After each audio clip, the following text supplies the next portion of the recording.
What's going on, guys? Jack Lee here. I wanted to take some time to highlight my favorite 3 tricks out of the last X Games Norway Big Air men's snowboard.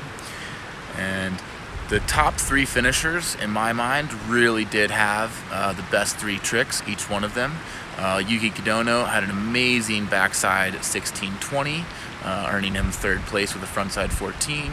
Sven Thorgren did a really nice backside 1440 stalefish, spinning pretty flat. That's one of my favorite tricks. He's got so much style. He backed that up with a frontside triple that did score higher, but I really want to look at that flat back 1440 stalefish. And our winner, Max Perot, God, what a beast. Cab, switch frontside, triple underflip 1620. Incredible trick, scored very high on that, backed it up with the frontside triple 14 to take the win at X Games. So let's take a closer look at those. I think not a lot of people are breaking down these high-level tricks, and as a coach and athlete, I think it is some valuable information to look at how these riders are doing these super impressive tricks. So here we go, let's go to that video breakdown. Alright, let's take a look at Yuki Kidono's backside triple 1620. Whirlwind at speed, but puts down that landing gear, stomps it. Nice stacked takeoff, nice landing. Let's look at it again in slow motion. Dips 2, dips 3, puts the landing gear down and stands up. It's got to be hard to ride out of that tranny too. Alright, so let's take a look at this run-in. He's coming straight down the drop-in, transitions onto his heels just before he's about to reach the pocket, so that when he does reach this pocket and goes onto his toes, he can initiate his wind-up. He's got his arms almost perpendicular to his board. You can see where his hands are here, stretched out, ready for that wind-up, ready to unleash as he transitions onto his toes, going up the lip. And then he snaps off his tail and initiates a lot of spin right there, as you can see, able to make that 1620 around pretty easily. A lot of guys are really struggling to get 1440s around on this jump, so this is a pretty impressive spin. Now let's take a look at this takeoff in this first cork, because he doesn't actually go inverted on the first cork, while he goes a little more inverted on the second and third. See how his back is up right there? And his board is sort of spinning around his back. He's still upright halfway through that first cork. Now, going into his second cork, he changes his axis a little bit. As his board comes around, he throws his head over his back shoulder. That dipping motion allows the cork to start corking more. It's going to bring his board around more at the end, and he can now spot the landing throughout both of these cork rotations. He's spotting it there, and he dips his head over his shoulder again for that third cork rotation, and now look, he's got a really good look at the landing while he's inverted halfway through that rotation because he's throwing his head down over his back shoulder. So there's his spot again, and now he's able to spot the whole end of this trick as he comes around right until he goes into the 1620. So all the way around to 14, he can spot it, and he's looking over his tail to get that around to 1620. All right, let's take a closer look at what goes into that takeoff and allows him to do this so smoothly. So here he is again with his wind-up, transitioning onto his toes. Again, both hands are getting perpendicular to his board to get the maximum amount of wind-up. And then he's nice and stacked on this takeoff. He's got no lean. He's got angulation rather than inclination on his toe edge, so he's nice and upright. And he's snapping off his tail right there. So his body is nice and upright. He's nice and tall. And as you can see, he's setting a little bit of cork with his board. His board and the pop off his tail is making his board come up into that cork. But he's countering that a little bit with his upper body. So you can see as his tail snaps off, his head and his upper body actually come forward while his core engages and he reaches for the grab. So his head's going forward, his core engages, he reaches for that grab, And now he's actually upright. You'll see some other guys go inverted right off the bat on that first rotation. Not Yuki. He's staying nice and upright on this first cork. It's almost not even a cork. Now his back is upright and his board is circling around that upright axis of his spine. And that's the whole first cork rotation, which is pretty cool, pretty unique. So he sets a lot of cork, counters it by bringing his head forward into his grab.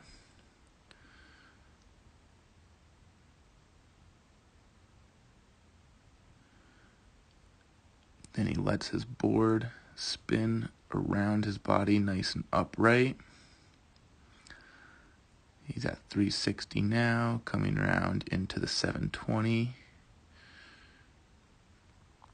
Now right here at 630, as he's finishing that 720, he starts to throw his head over his back shoulder a little bit. So this was actually a little more corked on the second cork. And this third cork, watch how inverted he goes. So throwing his head over his back shoulder just like that. Now he's more inverted than he was on either of the first two corks, and he's got a really good look at that landing throughout this whole cork rotation all the way to 1440. He opens up at 1440 looking at that landing, and he's going to let his board and his hips rotate around to finish 1620. Now, as soon as he starts to lose that landing, he starts looking over his tail. He's going to look over his tail for the rest of the spin to ensure that his board lands perfectly perpendicular to the grain of the snow. Puts his board down, still looking at his tail, absorbs that compression, and then he can look forward and ride out.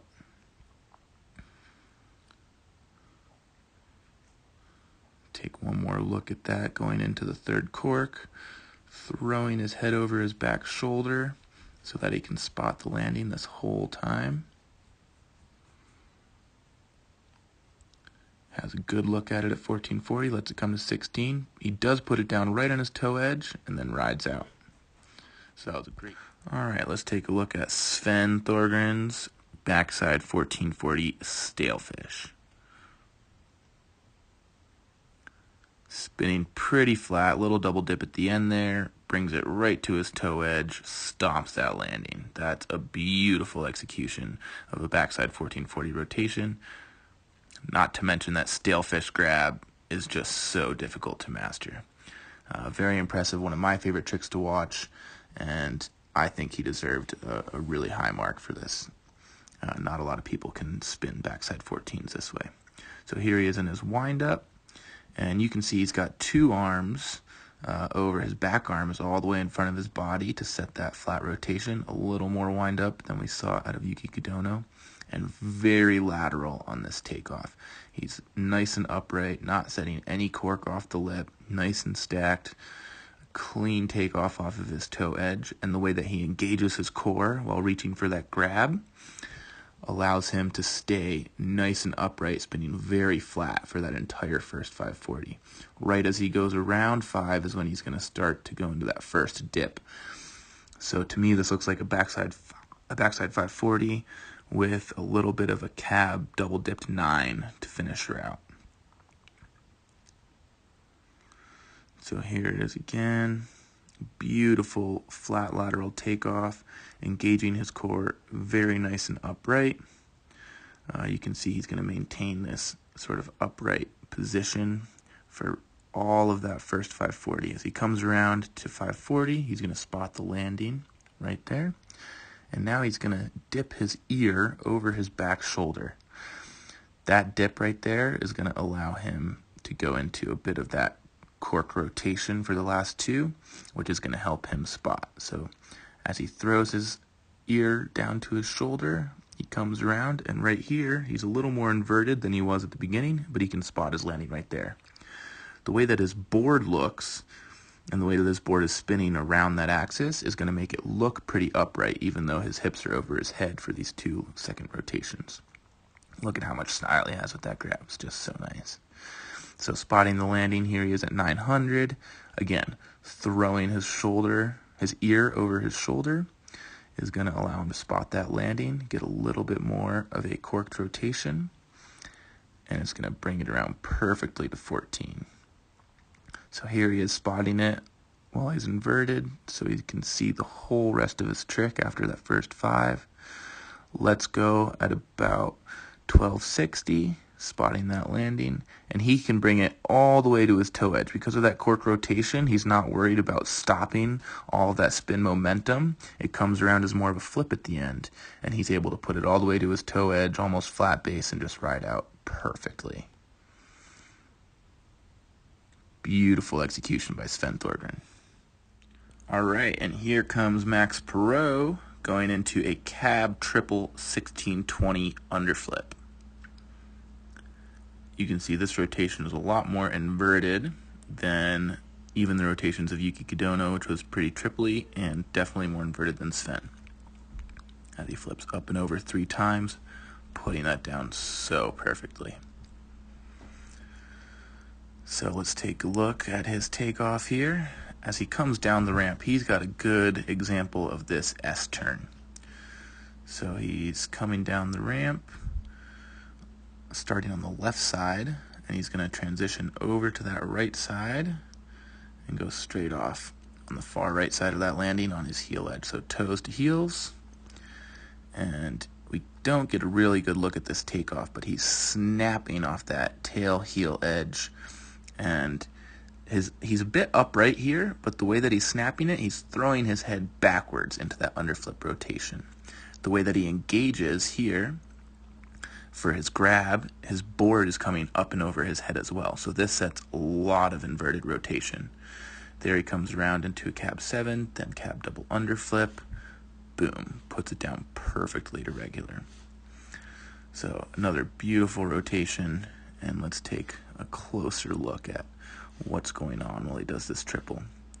So here he is again, snapping it right off the tail, nice and upright, throwing his board over his head, throwing his head backwards, engaging right here into that flip rotation with a mute grab. Mute is a good underflip grab. If you're doing cab underflip mute, that happens really nicely because your board comes up into your hand and over your head just like that. So as he comes around cab underflip, he's looking the whole way down the landing. There's the red line for the spot, but he turns his head right here to bring it around to cab 7. So he's spotting it at 5, and to ensure that he gets almost around to a 7 on that first rotation so he can get 1620, he's got to turn his head. So now he's at that cab 720 and goes into this cab double underflip rotation with his board flipping over his head. So he's spotting it here, flips his head up and over, and spots it again. This means he's losing his spot 3 times throughout this trick and has to flip his head around to keep catching that spot so he can come around and put his board down flat-based. Because it's such a flippy rotation, even though it is a 1620, he's able to put his board down perfectly flat.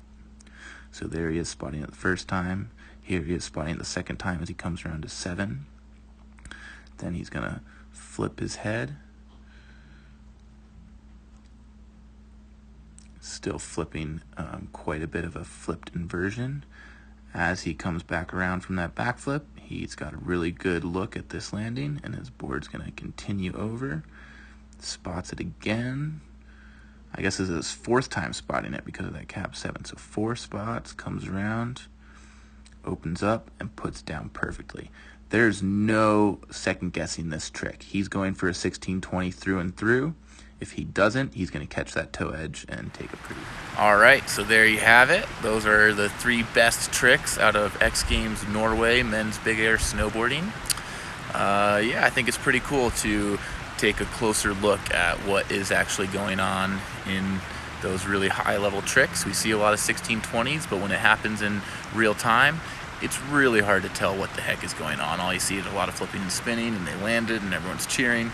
Awesome, but I think it's pretty valuable to take some time to really break it down. So I hope you guys enjoyed that, and we'll be back soon with some more. Catch you later.